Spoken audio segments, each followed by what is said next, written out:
Hey everybody, welcome back to MUFC. Welcome back to the channel. I am your host, Sean, and this is the United channel built and powered by you guys, the viewers, the fans, everybody getting involved in the chat, everybody getting involved in the comments after the video is over. This is your channel. Like I always said, I'm just kind of here to facilitate and guide the conversation along, provide the talking points, and then now and then, pop in with my 2 cents and my perspective on things. But so happy to be here. I can't believe it is already the first match preview of the season. As Danny B says in the chat, big up, Sean. The excitement is kicking in. I have my fantasy draft ready to go. Nice. Let me know any surprise picks in your fantasy team. I've done my score predictions on Super Brew yesterday as well for the first match week. I need to go in and finish the other leagues like the Bundesliga and whatnot. But I did get my predictions in for the Premier League kickoff. But it's crazy how time flies. We're already at the first match of the season tomorrow. But here we are, ready to recap the team news, recap talking points from Erik ten Hag's press conference. There's some interesting things in there. And again, kind of giving our prediction and kind of some tactical preview of tomorrow's match. So, and of course, we'll have some transfer news and whatnot to get through as well. So before we get stuck in, guys, hit that like button if you're excited for the Premier League season to kick off tomorrow. If you're excited for us to kick it off in style at home at Old Trafford to start the Premier League season. I'm getting buzzed. Like, I'm buzzing. I'm excited. Subscribe to the channel if you're new. Let's get started. Danny's got his fantasy Rashford number 9. Maybe. Yeah, it's interesting. It's going to be interesting to see what happens with that. Well, we're going to get into that a little bit, debating whether or not to start Ahmad or Smith Rowe. See, that right there is why I can't do fantasy sports. The dissonance is too high. I can't handle it. Let's get some of the transfer news out of the way first before we dive into the nitty gritty. Some Scott McTominay news. So he's been linked with Napoli. Napoli wanted a loan. We didn't want a loan. Napoli really interested. Apparently, according to Italian journalist Alfredo Paduglia, Scott McTominay is Antonio Conte's priority target at Napoli. Talks will take place in the next few hours. So this was earlier. So talks may have already taken place with agents putting other proposals on standby. Danny B's giving it up to the Lord out here, praying for McTominay exit. I think, again, it's one of those things. If you can improve on him, if you bring in, you'd have to bring in a replacement. And I wouldn't necessarily count Ugarte as a replacement. Ugarte is the other number 6 when if we get rid of McTominay, we need someone else in that kind of dirty work role, whether that's a Berga or whatever. We do need someone else for McTominay. But it's not, again, we love McTominay. I've called him Scott McDominay. He pitched in with a lot of goals. He was my buddy Justin's pick for Player of the Year last year. I just think that he's very limited in what he does, and I think we can improve upon him for not that much. It does kind of seem to me like Collier is kind of in line to be in and around the squad this season, so maybe we'll see what happens there. But let me know your thoughts. Danny, he's already out. Oh, and there's a poll, by the way, going right now. I put that up before we went live. Do you think Garnacho will start over Rashford tomorrow? Not do you think he should, but do you think he will? Let me know your thoughts in that poll, and I will go ahead and check that a little later. Oh, I just kicked the camera. My bad. Got some sponsorship updates today. So United have announced today that they've agreed with Qualcomm, who own the Snapdragon brand of processors, right? That's the new shirt sponsor. They've agreed with United to trigger the extension of that sponsorship deal to 2029. So basically adding another year or so. And you know that United love those social media impressions. So when they made the announcement, they put out the press release, the club statement. They made a huge point in that announcement to highlight the boost that Snapdragon has seen in its social media engagement alongside this summer's kit launches.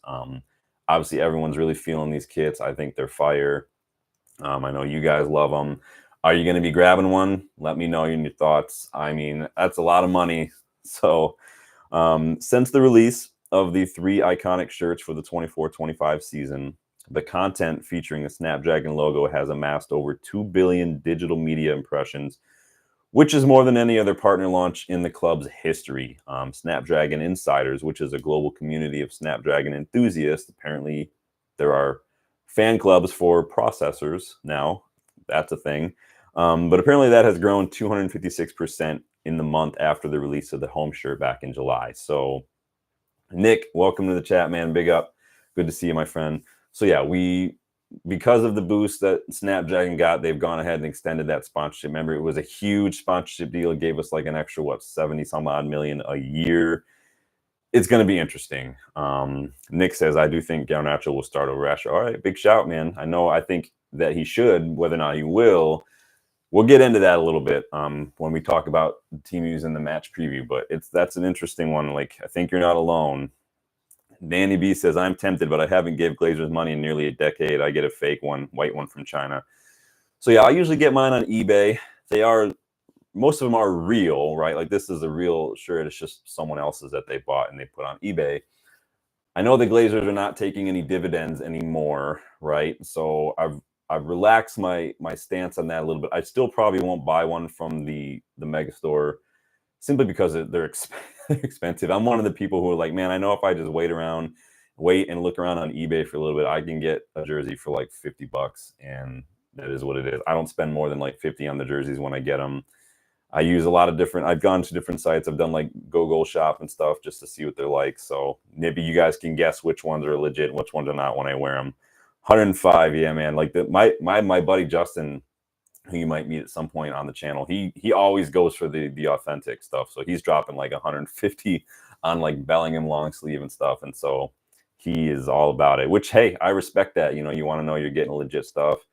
I think what I've found, though, the more I engage with like English-born Manchester United fans, and when I'm over there, I've found that it seems like it's either people in the UK don't care that much about the shirts, and if they do, they really, it's kind of assumed that they're getting like the fake ones, and everybody's cool with that, and so it is what it is, right? I think in America we're huge on the jerseys. We see them everywhere. Although these kit makers wouldn't pay this much money, and these sponsors wouldn't pay this much money if nobody but like children bought them. So it is what it is.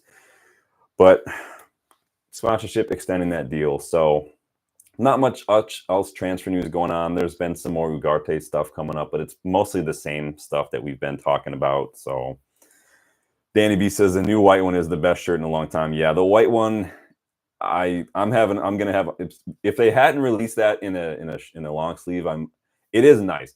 I still like last year's white jersey better. I think that one just looks so clean. But I do like this year's white one. I probably like the white one this year more than the blue one. The blue one was legit as well.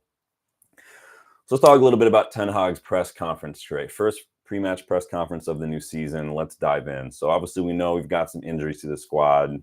No Yoro, no Lindelof, no Højlund, no Shaw, no Malacia. Does anyone know what happened to Malacia? I keep asking on the streams, but I've yet to get an answer. Has the club ever given an explanation? Part of me is like, they did a misdiagnosis and they just want to keep it hush hush. So everybody's just kind of not, they were just agreed to not say anything. I don't know. Somebody joked earlier on somebody's channel that he was pregnant and that's why he was gone for 9 months. I don't know. Maybe he's on leave. But we will see what happens there. It's going to be interesting to see what happens with Xerxes, what we do in formation. Ten Hag revealed that Maguire, De Ligt, and Mazraoui will all be in the squad. So that's good. I was worried that with the new signings, because we know Ten Hag can be a little almost legalistically timid when it comes to integrating new players into the squad, especially late signings. I want to say maybe that means he's learned his lesson with Casemiro and Antony, maybe not Antony, but with Casemiro at least, let's just put him in. Who cares? On those injuries, Ten Hag had this to say: the issues are there, but it's not about the players who are not available. It's about the players who are available. We have a good group. So I'd like to make the Ten Hag noise now and then. We have a good group. We can make a strong selection. We can put out a strong team, and we will do. The injuries, it sucks. It is what it is. I know the rivals are going to be giving us they're going to be saying we're making excuses. At least we're not, using the fact that we didn't sign Zubimende as an excuse. So we're getting that out of the way. Ten Hag was a little bit critical of wasted chances in front of goal, which honestly we've been guilty of for years, not just under him and not just preseason, but under Ollie, under Mourinho. We are guilty of wasting chances. Rajat, welcome to the channel, my friend. Welcome to the stream. says kind of want Garnacho to play. Will he play at left wing? Probably no. We will see. We're gonna explore that a little bit as well once we get into the tactical stuff. Right now, we're looking at this press conference on those wasted chances. Ten Hag said, "We know we create many chances. It's about composure, more clinical. In both boxes, it will be an attention point in the coming weeks and months to improve. We need too many chances." So basically, like saying, like, we need too many chances to score. We're not clinical enough, which we've all said for years. I mean, Højlund is clinical. His conversion rate was one of the best in the league last season, but he's still very young, and so he is going to have those inconsistencies at times. I like Højlund's movement. I like his power, I like his speed. We need to find him more frequently. It's been a while since we've had just one of those clinical finishers like Ronaldo, like an Ibrahimovic, Berbatov, Ruud, these guys. I think that maybe Højlund and Xerxes could be that, but not. They're still very young. So we'll see what happens. Raja says we need Dallo right back and Maz left, but we're going to get into that as well, my friend.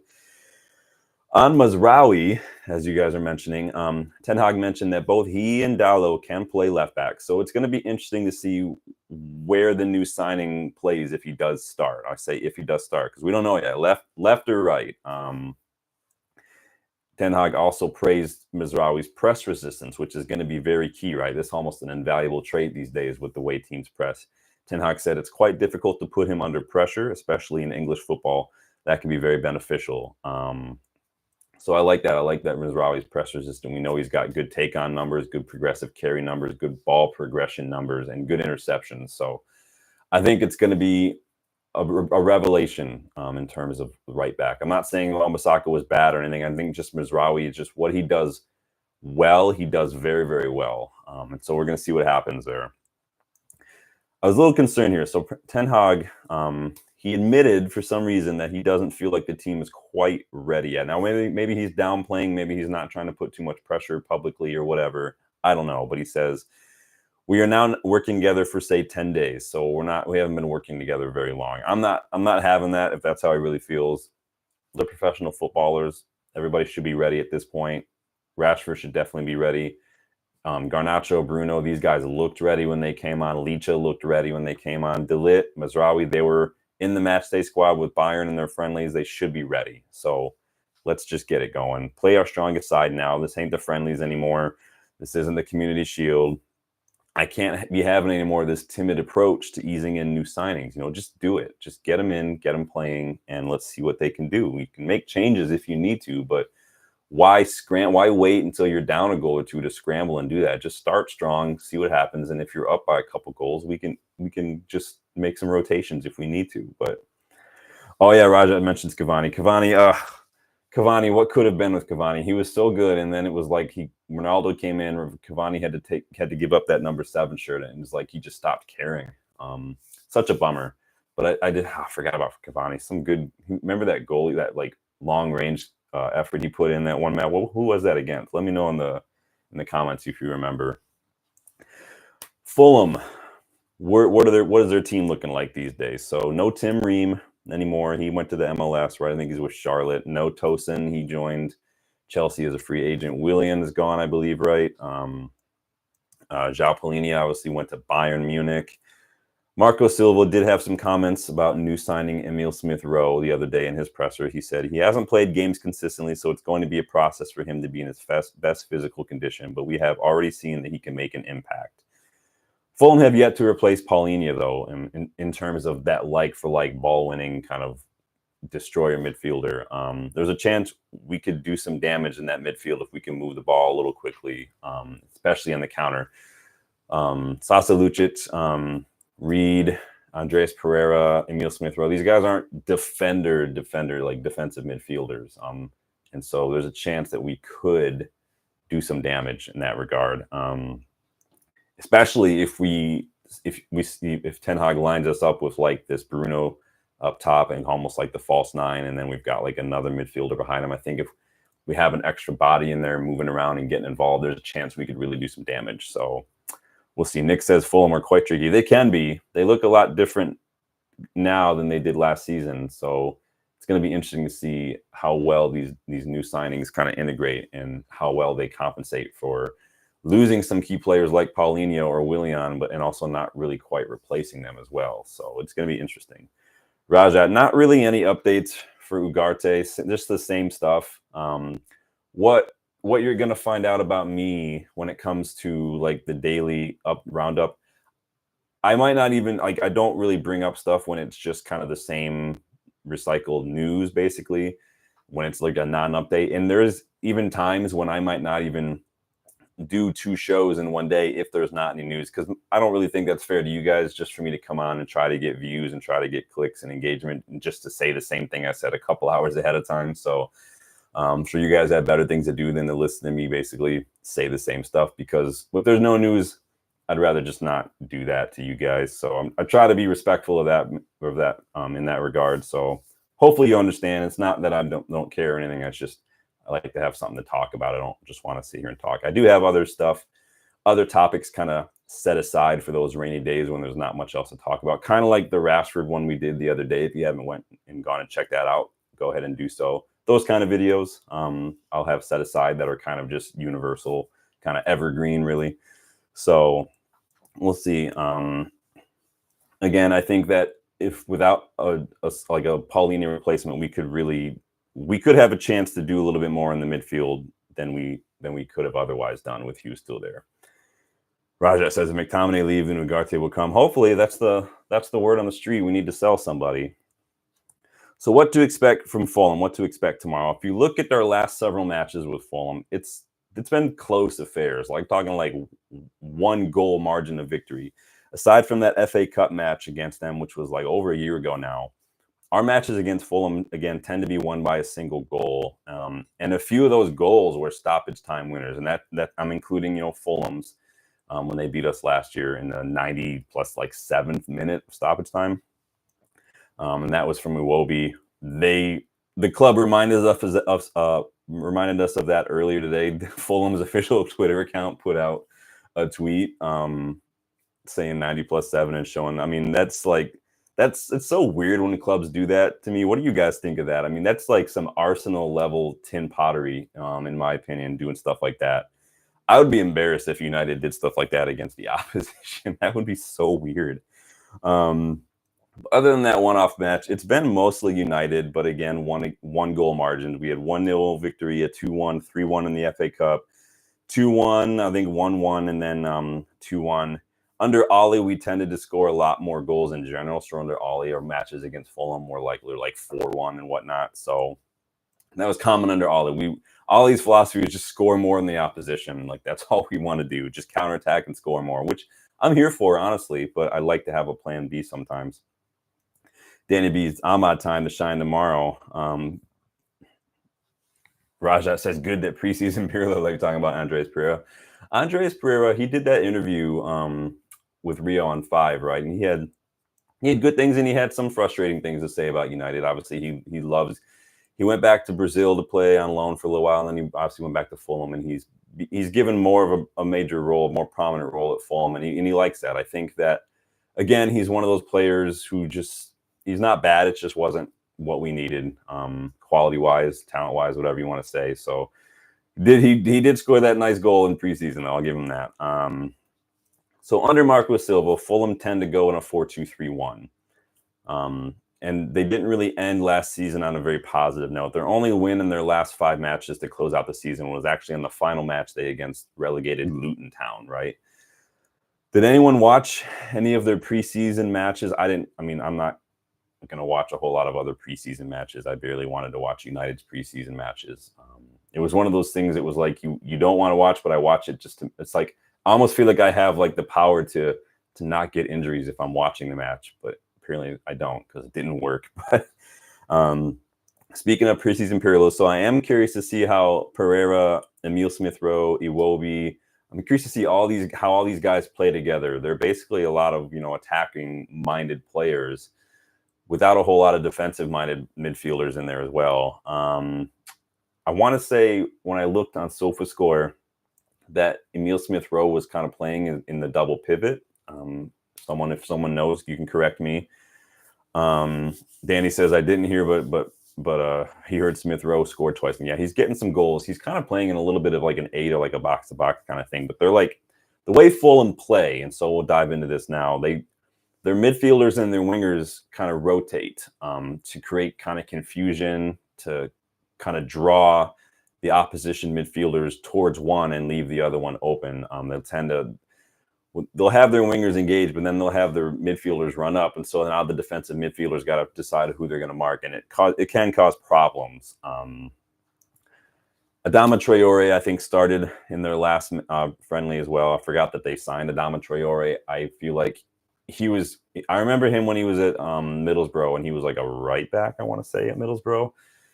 And then he obviously moved up a little bit. He went to Barca on loan, which is so weird. I know he came through their academy, so it's still interesting. But I don't really ever worry about Adama Traore. Just like I don't really like Iwobi. It can be dangerous. Obviously, he scored that late winner, and I think he scored for Everton when he was there against us. But Iwobi, he's not like he's world class. He's not like someone I'm like, oh, he's a danger man. We got to look out for him. Like it is what it is. Traore's fast. He's powerful, but his final ball is usually pretty awful.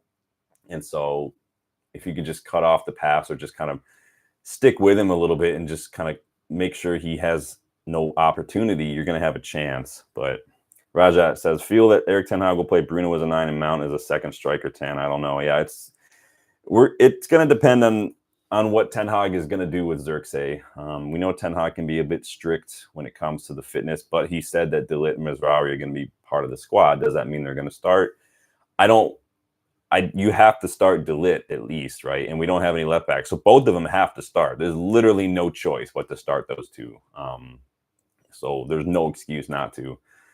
When it comes to Fulham, so they like to play out from the back a little bit, and they kind of like to push that ball out wide. They like to press. We need to press those center backs when they have the ball, which we've been doing in preseason. If you guys have been watching, we need to be mindful to cut off passing lanes as well. They rely on those center backs to bring that ball out.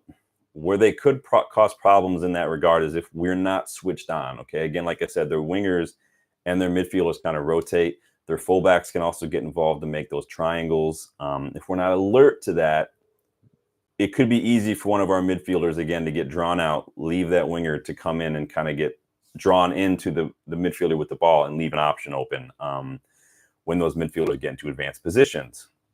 Fulham like to push everybody up high when they get into the final third, when they have possession. Again, focusing on those triangles, putting a ball into the box. You know, Muñoz is there. Raul Jimenez, we know it can be dangerous, especially in the air.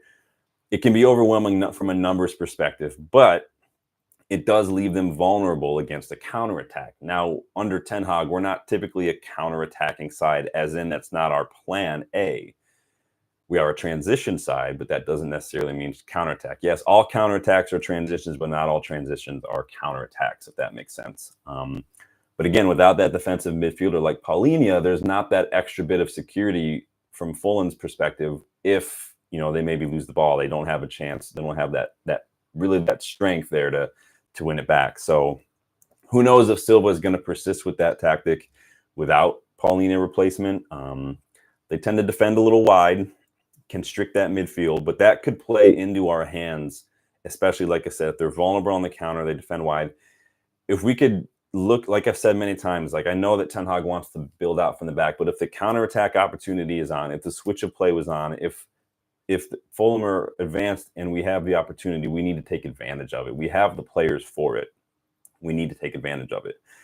Danny B says the game will be won in midfield and whoever is more critical in front of goal. Raja, you mean clinical? Raja, who's the main threats of Fulham? Pereira, Leno? I mean, I don't know if I'd ever consider a keeper to be a threat. Iwobi can just be annoying, right? Like annoying in like a good way for Fulham, a bad way for us. It just, like I said, he's not class, but if you're not paying attention, if you're not following, he's just all over the place. And obviously Emile Smith Rowe, like Danny pointed out, has scored a couple goals in preseason for them. In the air, Jimenez can be a handful. So if we have De Ligt or Maguire, maybe we can stand a bit of a chance if they get into advanced positions. But again, we have an opportunity to attack wide. We have an opportunity to counterattack. And I think that if we move the ball quickly and find that counter or that switch when it's on, we could have a shot to really do some damage. Danny says, Probably Raja. You might start Garnacho and play Rashford's 9 on the bench. Well, Ahmad deserves to start. Yeah, Ahmad deserves. Let me close this poll out and see what you guys said here. So 55% say no, they don't think Garnacho is going to start over Rashford tomorrow. 44, almost split. 9 people voted, almost split, but it sounds like you guys don't think Garnacho is going to start tomorrow. Interesting. Let me do another poll here. Let me go 1 second.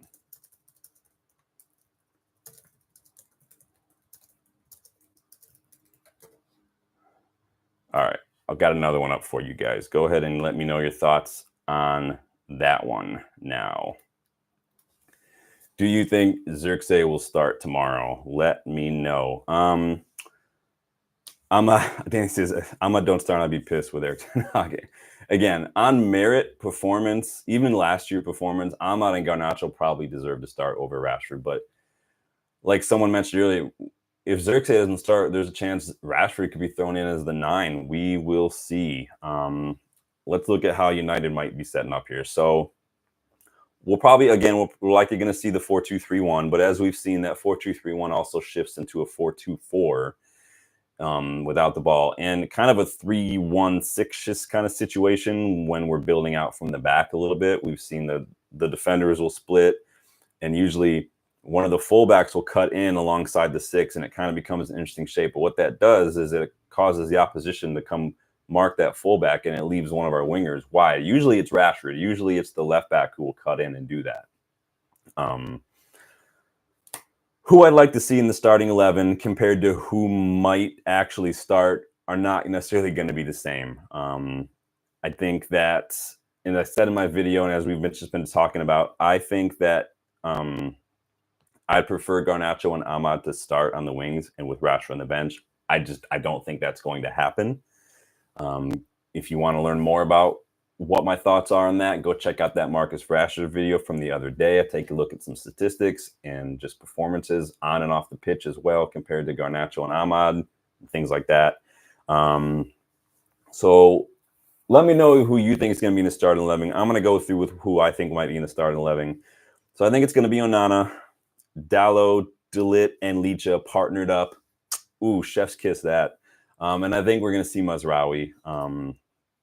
Manu and Casemiro, I think, are probably going to play on the pivot. I think we're probably going to see Rashford on the left. I think we're going to see Bruno, Garnacho, and either Ahmad. I want to say we'll probably see Garnacho on the right, Ahmad on the bench. The real question is going to be, and this is going to come down to Xerxes. If Xerxes doesn't start in the 9, I think it's going to be Bruno up top and then Mount right behind him, like we've seen a couple times. And then the other question is, which position does Mazraoui play if he starts? Does he play on the left? Does he play on the right? Do you put Mazraoui on the left to accommodate the injuries, or do you put Dalot on the left to start and let Mazraoui kind of ease into the league, get familiar with his squad by putting him in his natural kind of preferred position on the right? Rajat says De Ligt will start 100% tomorrow. Nacho got this year ahead. Garnacho, yeah. Danny B says, yeah, that'll send Slab a message. Dude, F off, Rajat. Rajat, do not Ten Hag want big head. I don't think Maguire fits the system. I think Maguire, we were open to selling him last season. He just didn't want to take a pay cut. Remember, West Ham wanted him. I don't think Maguire fits the system. That's not saying he's bad. I think he'd do very well. If David Moyes were still at West Ham, I think Maguire, that would suit him like a glove, right? I just don't know how Lopetegui would use someone like that. But yeah, do you think Mazraoui is going to go on the left? Do you think Mazraoui would go on the right? Do you start him on the left? Do you start him on the right to ease him in? It's a tough one. And then you have Xerxes, right? If Ten Hag is still going to be as conservative with fitness and Xerxes misses out, it could very well be another Bruno up top and then like McTominay or Mount in the 10 behind him. It's kind of interesting that McTominay didn't end up going to Fulham yet, because it would have been really awkward if he'd gone there like 2 weeks ago and he came on and scored or something to win. That would have been a little frustrating. It has happened to us in the past, but as far as that 10 goes, you'd think, if that were the scenario that we go with, I do think you'd probably think it's going to be Mount over McTominay, just simply because of how heavily Ten Hag pursued him last year, what we paid, that's number 7, and like that's his guy, right? And he's been playing there. He was a little bit of a ghost in that Community Shield, I thought, but we'll see what happens there. Do you think? What are you guys' thoughts on Mount? We'll do another video on Mount, I think, later on, because this could be a big season. Not because he's only been here a year and he was injured for a lot of it, but I think that a lot of us, like for me, like I said the other day, I need to know why we signed him. I need to know where he's going to play. Like I need to know. There's a lot more questions when it comes to the Mount signing than answers right now, and so. Danny B says, start Mazraoui on the right in his natural position and easy man. That's probably what I'm leaning towards right now. I know that Ten Hag kind of made a big show to say, he can play on the left, but he also said Dalot can. He also said Licha can too, which I don't ever want to see again. And Dalot has been playing on the left more, so I'd probably go ahead and throw him on the left to start. I mean, you can always swap it around in the middle of a match or something if you need to, but I think I'd probably rather see Mazraoui on the right. It's almost like you want whatever the plan is going to be for Mazraoui, you kind of want to get him started there, to get him familiar with his winger partner, just get that going, right? So who knows? What are your predictions for that starting 11?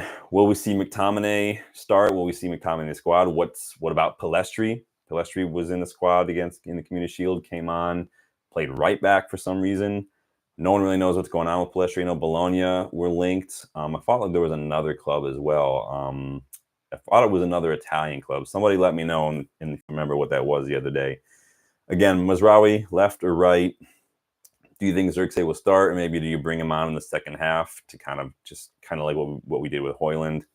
Does Rashford start? Garnacho is arguably in better form, but he's also a little better off the bench than Rashford, I think, Garnacho. We saw him come on in Community Shield and do some damage. There was that statistic in one of his first seasons under Ten Hag where he had scored so many goals as a sub. I think he probably is more impactful as a sub than Rashford. Doesn't mean I want to see him as a sub, but just I think if you had to choose, it's difficult, right? This is why I don't envy managers. These are decisions that their careers at their tenures at clubs will be make or break on, right? Dalot says, or Rajat says, Dalot off left can't cross as well, but he can invert in the midfield. Yeah, and we've seen that from Dalot. We've seen under Ten Hag. Like I said earlier, he likes his fullbacks to kind of tuck in midfield, especially in that build up. Dalot does tend, there's like usually once or twice a game, Dalot will make a bombing run for Onana to find him, and sometimes it's on, sometimes it's not. We saw it in the FA Cup final as well. I just watched that again earlier today while I was working out. That's like the 8th time I've watched that. I don't even care. I'm not even embarrassed or ashamed about it at all. Danny says, I do think Licha can play left back and invert once De Ligt or ball playing CB beside him. He cannot play there with Slab or Evans. To me, it's not that whether or not he can, it's just whether or not I want him to. I feel like he's such a good leader in the back. We've seen him, like I was watching the FA Cup final. He organizes everybody. He's very vocal. He just knows what needs to be done.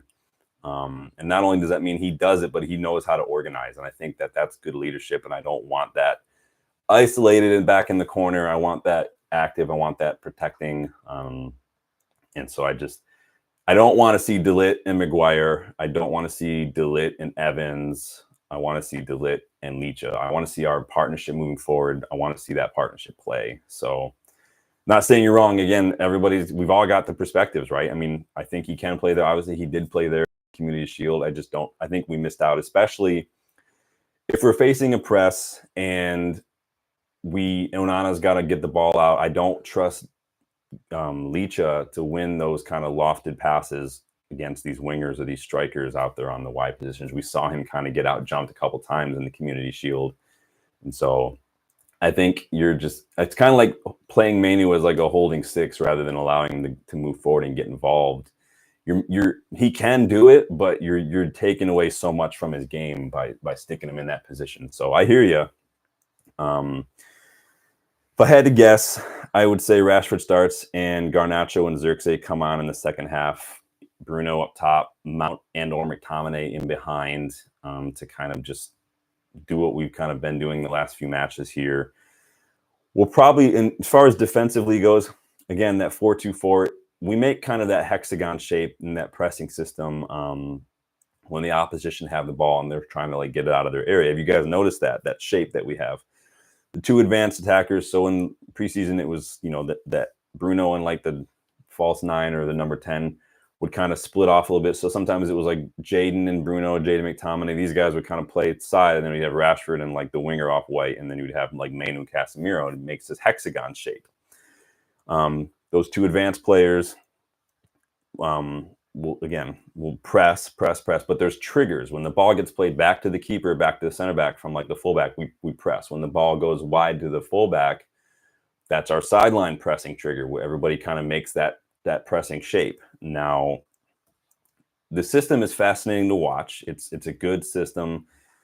Again, like a lot of Ten Hag's tactics, it's very players reliant. The players need to have just the footballing IQ and the discipline and discernment in those moments to know what to do, when to do it. And it requires all of them to act together. You can't press as by one player. It's a team press. Everybody has to do it or it doesn't work, right?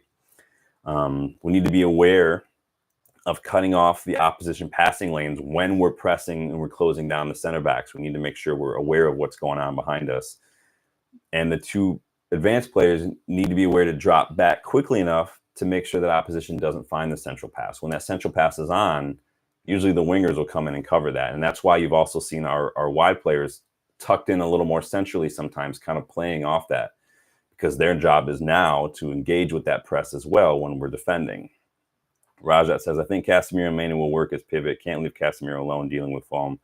Yeah, but I don't think we can leave Manu alone either. So we've seen Cass getting involved a little more advanced positions. I don't think he's just got the legs anymore to be that kind of recovering. He's dropped a little bit of weight, so that's good. But I think I'd like to see someone who's just a little quicker in a Casemiro regen, basically, kind of like Ugarte or João Gomez kind of a deal.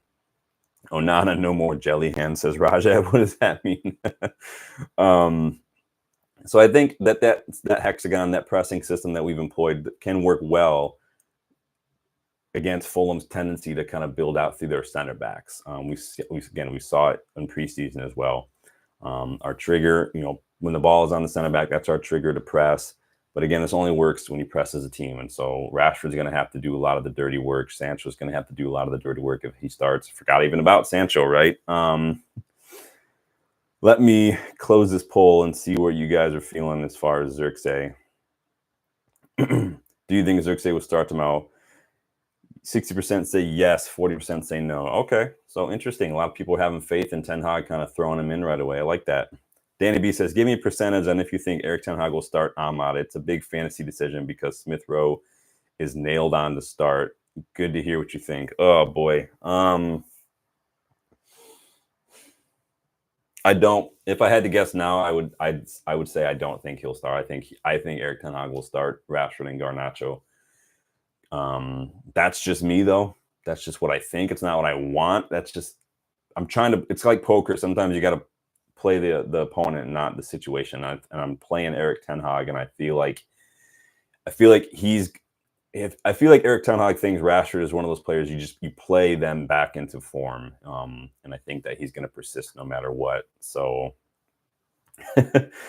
see, this is where I get a hard part though, because Danny, this is why I can't do fantasy sports. So you say I'll probably start Smith Rowe, but here's the thing: now you want Smith Rowe to do well against us tomorrow in order for your fantasy team.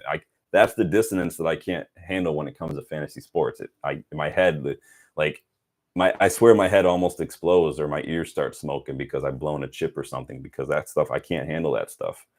I don't know. Maybe I'm just not smart enough. Maybe I can't compartmentalize it like that, and more power to you if you can. I can't sit there in real time watching United play and see Emile Smith Rowe like get an assist or score against us. And on one hand be super pissed off, but on the other hand be like, ooh, I got fantasy points. I can't do that. My brain doesn't work that way. But more power to you if you can.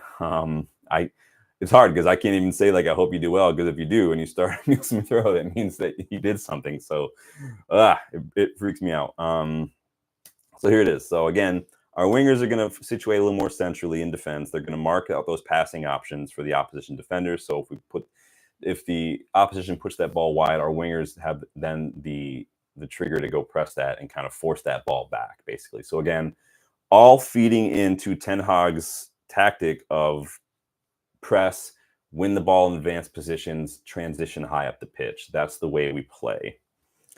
Danny says, yeah, you can't have your club at heart playing fantasy seriously, especially for money. Yeah. The only thing I play is, like, again, the Super Brew score predictor for the different leagues and like Champions League and whatnot. It's free. You just predict the scores of the matches. And if you get a certain, I think it's like 6 matches, you get a shirt. And if you get like 7, it's some money. If you get all 10 matches predicted correctly, you get a ton of money. So it's free. I mean, I do it every year. I think the most I've gotten was like 5 exact predictions in one weekend. I think I needed 1 more to get a shirt. So it's not easy. And guessing the score is it's difficult. But so I think in terms of this press and in terms of the wingers getting involved, the fullbacks tucking in centrally and the build up and all this stuff, as we practice it more and more, as Ten Hag's getting more and more of the players he needs fit, but also more and more some of these signings that also know his system and also who can play that way, I think you're going to see it, because we've seen it done well in preseason, and I think we're going to see that more and more.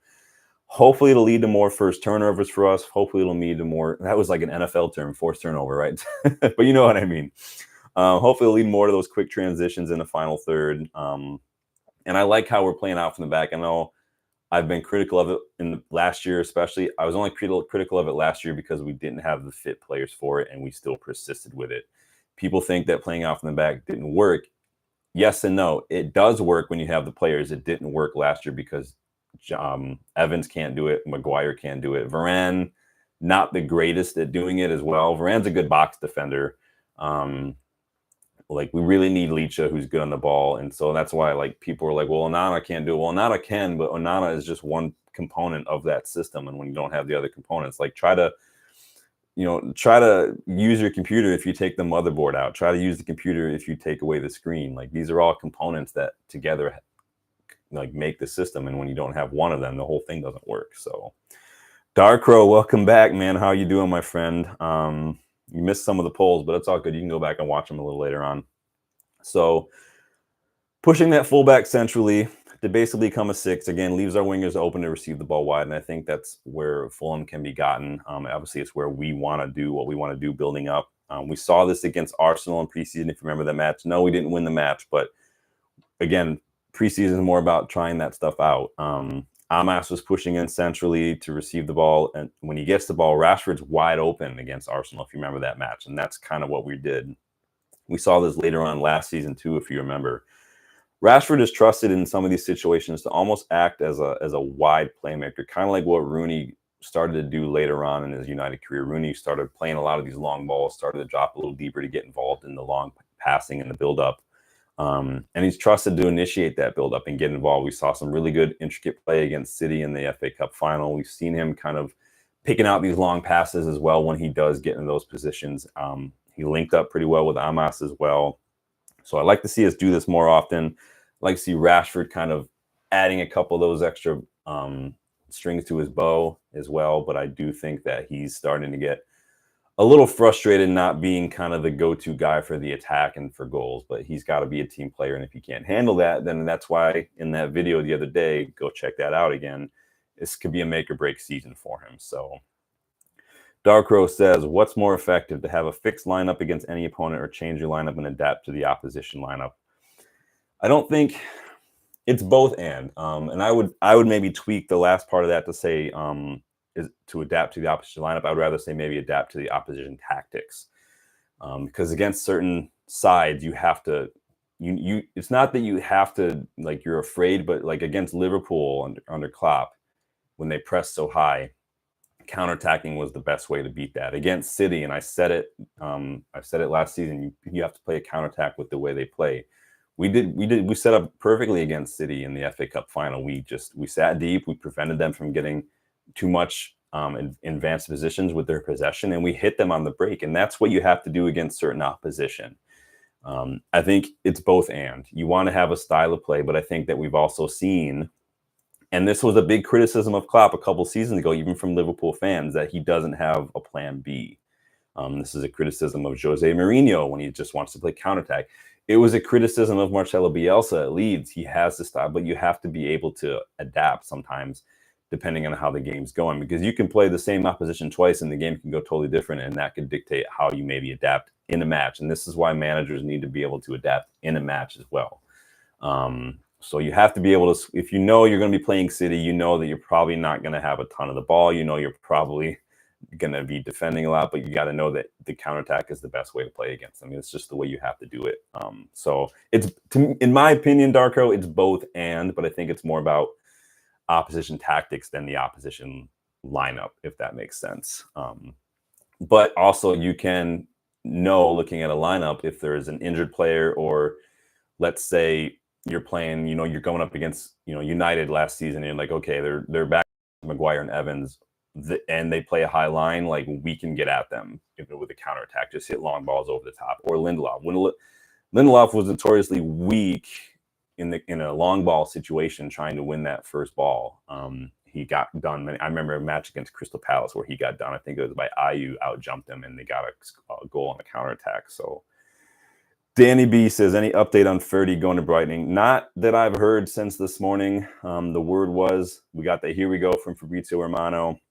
And then there was the word reported from Center Devils, coming from Turkish outlets, that we had submitted a bid that was higher up front. Brighton's bid was higher if you included the add-ons. That was the report anyway. And so, and what I was talking about earlier in the stream, if I think I saw the reported fee, and again, this is just some scrolling on Twitter, I feel like I saw the offer that we made was like close to like 40 million. It was like 30 some odd million or whatever.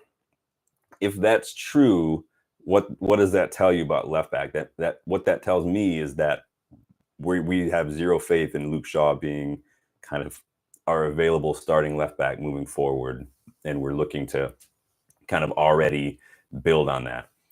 If we get Ferdy, if we get Ugarte as well, that is this got to be one of the craziest seasons I've seen from us, or summer transfer windows I've seen from us in a long time. I'm still just like halfway like baffled with what we've done so far, and still in doubt over doing any for. But at the same time, based on what we've done, based on all the links we've had, it honestly wouldn't surprise me if we got Ferdy and Ugarte and Sander Berge or something. Like, it's insane. But like I said earlier, we need to sell players as well. We still have Eriksson kicking around, McTominay, who knows what's going on with him, Lindelof still kicking around, Sancho could be out the door, who knows what's going on, Palestri's still here. There's a lot of players that we need, because we're going to be stuck in a situation with a bloated wages if we don't start selling more players. So Danny B says, we could see Erik ten Hag can play different ways. He can. We saw it against City. I'm sure that's not the way he wants to play, but it's the way you have to play. And I think he learned that. Some of these lessons in football as managers, you're going to have to learn the hard way. The problem with that is that sometimes, again, the little decisions, like pebbles, pebbles make big ripples in a pond.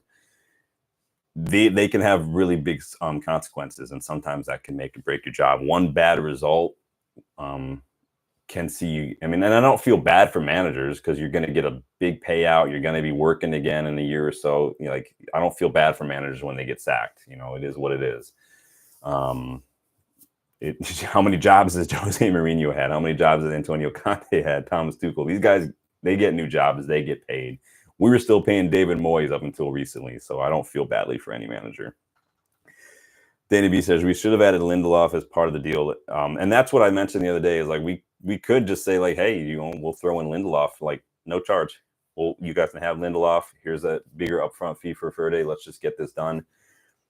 I don't know how often you're going to see those kind of things happen, but I think, could be nice. I know Mourinho likes Lindelof. He obviously brought him to United. There were all those links with Fenerbahce and Lindelof.